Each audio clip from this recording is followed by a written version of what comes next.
नमस्कार दोस्तों, आपके अपने फेवरेट यूट्यूब चैनल पर आपका स्वागत है। मैं सुरेश कुमार एक बार फिर से आपके साथ। दोस्तों, आज तीनों पारियों में जो पेपर आया था वर्कशॉप साइंस व इम्प्लॉयमेंट स्किल दोनों के लगभग 40 क्वेश्चन है, तो इनका पूरा एनालिसिस करेंगे और वीडियो में लास्ट तक जरूर बने रहना और अपना मिलान करना कि आपके कितने क्वेश्चन राइट है, कितने क्वेश्चन रॉन्ग है।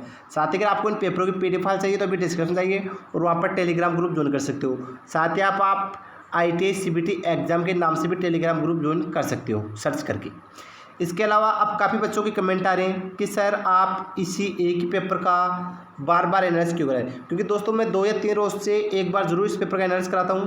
जिससे अब रीज़न क्या है दोस्तों, मैं क्यों करा रहा हूं, क्योंकि दोस्तों पिछली आपके मार्च में जो एग्जाम हुआ था ये वो पेपर है और अब की बार हर एग्जाम में यही पेपर आ रहा है बार बार। इसी कारण मैं इस पेपर का एनालिसिस करा रहा हूँ जिससे अधिक से अधिक बच्चे पास हुए। साथ ही दोस्तों अब बच्चों के मैंने सर अब आप एक ही पेपर, दोस्तों देखो मैं दूसरा पेपर करा दूंगा लेकिन फिर आपका एग्जाम में दूसरे क्वेश्चन आएंगे, फिर आप ही कहेंगे सर आपने बताया था क्या आ गया क्या। इसी कारण मैं ये पेपर कराऊँ। साथ ही मैं और भी पेपरों का एनालिसिस कराऊँ, ये बात नहीं है, क्योंकि उसमें फिटर, इलेक्ट्रीशियन, मशीन, वायरमैन अलग अलग ट्रेड है, तो लगभग सभी के पेपर ये कॉमन आते हैं। तो आपको ये एक ही पेपर दिखाई दे रहा है क्योंकि क्वेश्चन वही है, बस इनके क्रमांक अलग अलग हैं, तो ये सेम पेपर कॉमन आते हैं आपके फर्स्ट ईयर के, आपको पता है। ओनली ट्रेड के लगाते हैं थ्योरी के, ठीक है। इसके अलावा मैंने आपको निम्न इंपॉर्टेंट क्वेश्चन आंसर सीरीज भी बता रखे हैं जो आप टेलीग्राम ग्रुप पर ज्वाइन कर सकते हो। हर ट्रेड की अवेलेबल है, भले आप ट्रेड थ्योरी के देख लो, वर्कशॉप के साइंस के देख लो, इम्प्रूवमेंट स्किल के देख लो, हर चीज़ के अवेलेबल है। साथ ही आपको इसके अलावा और हेल्प चाहिए तो आप हमें बता सकते हो। साथ ही टेलीग्राम ग्रुप पर हज़ारों बच्चे हैं जो आपस में डिस्कस करते हैं, रोज एग्जाम देके आते हैं काफ़ी बच्चे, और फिर वो बताते हैं कि सर आज आपने बताया जो क्वेश्चन आए या नहीं आए, तो आप वहाँ पर जाओ, वहाँ पर आपको खुद को हकीकत का पता चलेगा कि कितना कुछ आ रहा है। साथ ही आपको कुछ डाउट है तो वहाँ पर आओ, टेलीग्राम पर चैटिंग करो बच्चों से आपस में और पूछो, फिर आपके सारे डाउट क्लियर हो जाएंगे। तो ज़्यादा वक्त खराब नहीं करें, स्टार्ट करते हैं। अगर आपकी एग्जाम हुई आप तो मिलान करो, अगर आज एग्जाम है तो कल एग्जाम है, तो आप भी जरूर पेपर का एनालिसिस करके जाओ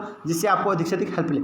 साथ दोस्तों अगर आप चैनल को पहली बार विजिट करते हो सब्सक्राइब जरूर करना, तब बेल आइकन को प्रेस करना जिससे आपको अगली क्लास नोटिफिकेशन मिल जाएगा, ठीक है। तो पहला क्वेश्चन आया था दोस्तों, गति का सूत्र क्या है। दोस्तों गति का सूत्र होता है तय की गई दूरी बटा समय। अगला क्वेश्चन है दोस्तों, मैट्रिक सिस्टम में 1 हॉर्स पावर में कितने वाट होते हैं। दोस्तों वो होते हैं आपके 735.5 वाट, यानी बी राइट आंसर। अगला क्वेश्चन है दोस्तों, यदि 250 न्यूटन बल के लिए किसी वस्तु पर कार्य करता है और वस्तु 15 मीटर की दूरी तक चलती है तो कितना कार्य होगा। दोस्तों इसका राइट आंसर आएगा 3750 जूल। अगला क्वेश्चन है, पानी की विशिष्ट ऊष्मा का मान क्या होता है। दोस्तों वो होता है 1। अगला क्वेश्चन है दोस्तों, 1 ग्राम पानी का 1 डिग्री सेंटीग्रेड बढ़ाने के लिए आवश्यक ऊष्मा की मात्रा को क्या कहते हैं। दोस्तों उसे कैलोरी कहते हैं। अगला क्वेश्चन है, ऊष्मा को मापने के लिए किस उपकरण का उपयोग किया जाता है। दोस्तों वो है आपका कैलोरीमीटर। अगला क्वेश्चन है, यदि एक रोड 20 डिग्री सेंटीग्रेड पर 20 मीटर लंबा और 100 डिग्री सेंटीग्रेड पर 100.14 मीटर लंबा पाया जाता है तो उसका रेखीय प्रसार गुणांक क्या होगा। दोस्तों उसका राइट आंसर आएगा 1.75 × 10⁻⁵ प्रति डिग्री सेंटीग्रेड, 20 का राइट आंसर होगा। अगला क्वेश्चन है, एक वर्ग जिसकी भुजा 18 सेमी है उसका क्षेत्रफल क्या होगा। दोस्तों वर्ग का क्षेत्रफल होता है भुजा स्क्वायर, तो उसका राइट आंसर आएगा 324 सेमी स्क्वायर। अगला क्वेश्चन है, 12, 18, 6, 36 का एलसीएम क्या होगा। तो दोस्तों इसका राइट आंसर आएगा 36। अगला क्वेश्चन है, साइन थीटा किसके बराबर होता है। तो दोस्तों इसका राइट आंसर होगा विपरीत भुजा बटा कर्ण। अगला क्वेश्चन है, 529 का वर्गमूल क्या है। तो दोस्तों इसका राइट आंसर आएगा 23। अगला क्वेश्चन है, इनमें से अधातु कौन सी है। दोस्तों इसका राइट आंसर होगा ग्रेफाइट। अगला क्वेश्चन है, मशीनरी भागों की ढलाई बनाने के लिए किस धातु का व्यापक रूप से उपयोग किया जाता है। तो ये आपका दूसरा डलवा लोहा। अगला क्वेश्चन है, इनमें से किस धातु में प्रमुख सामग्री के रूप में लोहा होता है। दोस्तों राइट आंसर है लोहे धातु। अगला क्वेश्चन है, रेती और कोल्ड छेनी बनाने के लिए किस स्टील का उपयोग किया जाता है। तो इसका राइट आंसर है उच्च कार्बन स्टील। काफ़ी अच्छे क्वेश्चन है, बार बार यही पूछे जा रहे हैं। अगला है, यदि ठोस का घनत्व 19.5 प्रति डिग्री सेमी क्यूब है तो ठोस विशिष्ट का गुरुत्व कितना होगा। दोस्तों इसका राइट आंसर है 19.5। अगला क्वेश्चन है, इंड्यूज ईएमएफ के लिए सूत्र क्या है। तो दोस्तों इसका राइट आंसर रहेगा BLV sin थीटा वोल्टेज में। अगला क्वेश्चन है, कौन सा बहुत अच्छा कंडक्टर है। तो दोस्तों राइट आंसर रहेगा तांबा।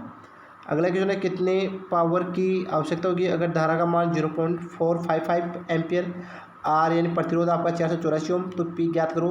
दोस्तों इसका राइट आंसर आएगा आपका सी यानी 100.2 वाट। अगला क्वेश्चन है दोस्तों, एक साधारण मशीन के वेग अनुपात में यांत्रिक लाभ का अनुपात क्या है। तो दोस्तों इसका राइट आंसर आएगा एफिशिएंसी। अब आपके एम्प्लॉयबिलिटी स्किल के क्वेश्चन चालू हो रहे हैं, ये जरूर मिलान करना। और पहला क्वेश्चन होता है एक रिज्यूम होना चाहिए, तो छोटा और सिटी के लिए ए राइट आंसर है। बी है कोऑर्डिनेट नंबर कौन सा है दोस्तों, आपका 1 2 3 4 5 6 7 8 9 10 तक आपके कोऑर्डिनेट नंबर है, ये दूसरी गिनती है, तो ये कोऑर्डिनेट नंबर, तो राइट आंसर क्या आएगा ए। अगला निम्न स्तरीय की भाषा को खालिस्तान कहते हैं दोस्तों, इसमें मशीनी भाषा की, राइट आंसर सी। अगला है किसी कार्य में किए जाने वाले कर्तव्यों और जिम्मेदारियों का लिखित विवरण खालिस्तान कहा जाता है, तो राइट आंसर आएगा नौकरी का विवरण। अगला क्वेश्चन है कंप्यूटर प्रणाली में खालिस्तान होते हैं दोस्तों, इसमें हार्डवेयर तथा सॉफ्टवेयर होते हैं। अगला क्वेश्चन है एक ईमेल में आप प्राप्तकर्ता का ईमेल एड्रेस कहाँ से जोड़ेंगे जिसे आप ईमेल की कॉपी भेजना चाहेंगे, दोस्तों राइट आंसर आएगा सीसी। अगला है सीपीयू से तात्पर्य है, तो दोस्तों ये कहते हैं central processing unit, B right answer. अगला क्वेश्चन है एक्सेल में किसी रो और कॉलम में इंटरसेक्शन को खालिस्तान कहा जाता है, तो राइट आंसर है दोस्तों सेल।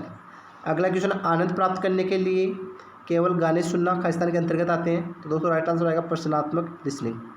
अगला क्वेश्चन मानव प्रयासों में सही और गलत के अध्ययन को खालिस्तान कहा जाता है, तो राइट आंसर आएगा एथिक्स। अगला क्वेश्चन है एक व्यक्ति जो व्यवसाय की शुरुआत से जुड़ा है उसे खालिस्तान कहा जाता है, तो यह है उद्यमी। अगला है कौन सा एक वेब आधारित लेखांकन है, दोस्तों इसका राइट आंसर आएगा टेली।